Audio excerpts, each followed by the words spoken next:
বগুড়ার কন্দাল ফসল গবেষণা উপকেন্দ্রে শত শত মন সরকারি বীজ আলু খোলা আকাশের নিচে পড়ে থেকে নষ্ট হচ্ছে। এ ঘটনায় প্রতিষ্ঠানের প্রধান বৈজ্ঞানিক কর্মকর্তার বিরুদ্ধে সরকারি সম্পদ অপচয় ও অনিয়মের অভিযোগ উঠেছে, যদিও তিনি এই অভিযোগ স্বীকার করেননি। ঘটনা তদন্তে জেলা প্রশাসকের কাছে লিখিত অভিযোগ দিয়েছেন প্রতিষ্ঠানটির ৪৩ জন কর্মকর্তা কর্মচারী। এস এম আবু সাইদের প্রতিবেদন। যে বীজ আলু রোপণ করার কথা ছিল কৃষকের, সেই বীজই এখন আবর্জনা। বগুড়ার কন্দাল ফসল গবেষণা উপকেন্দ্রের চরম অব্যবস্থাপনায় খোলা আকাশের নিচে পচে নষ্ট হয়েছে লাখ লাখ টাকার সরকারি বীজ আলু। অনুসন্ধানে জানা যায়, গত ডিসেম্বরে ১৩ বিঘা জমিতে বীজ আলুর আবাদ করা হয়। মার্চে উৎপাদন হয় ১,০৪৪ মন।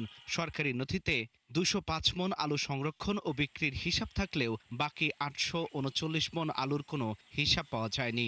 আলুর যে ক্ষতি, এর পেছনে যারা জড়িত, যাদের অবহেলার কারণে যারা জড়িত, তাদেরকে দৃষ্টান্তমূলক শাস্তি দেওয়া হোক। আমাদের যে ভর্তুকির মাধ্যমে যে কৃষকের মাঝে যে বীজটা প্রদান করছিল, সরকার যেটা অব্যাহত থাকে। কর্মকর্তা কর্মচারীদের অভিযোগ, প্রধান বৈজ্ঞানিক কর্মকর্তা ডক্টর তৌহিদুর রহমান আলুগুলো বিক্রির জন্য মজুত করেছিলেন। পরে গরমে সেগুলো পচে গেলে দ্রুত সরিয়ে ফেলা হয়। ভালো আলুই গোডাউনের আসলো, এর বীজ তো হয় কি বাকি আমাদের মাঝখানে দেওয়া হয়, কিন্তু সেটা সঠিকভাবে এগুলো করেনি। প্রায় ৪০০ মন আলু ওনারা সেপারেট করে রেখেছিল, যেটা সরকারি ঘরে জমা দেয়নি, ওনারা নিজেরা আত্মসাৎ করার জন্য।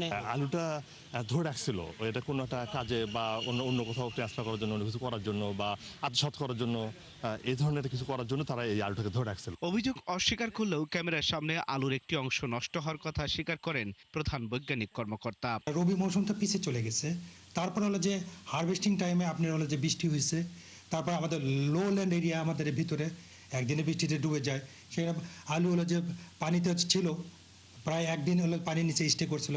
আর এদিকে লেবার স্কারসিটি, আবার সেগুলো আবার হলো যে আমরা গ্রেডিং করা, সেটাও আমরা ঠিকমতো করতে পারিনি। এই ঘটনায় ৪৩ কর্মকর্তা কর্মচারী জেলা প্রশাসকের কাছে লিখিত অভিযোগ দিয়েছেন। অভিযোগের ভিত্তিতে অতিরিক্ত জেলা প্রশাসক মেজবাউল করিমকে প্রধান করে ৩ সদস্যের তদন্ত কমিটি গঠন করা হয়েছে।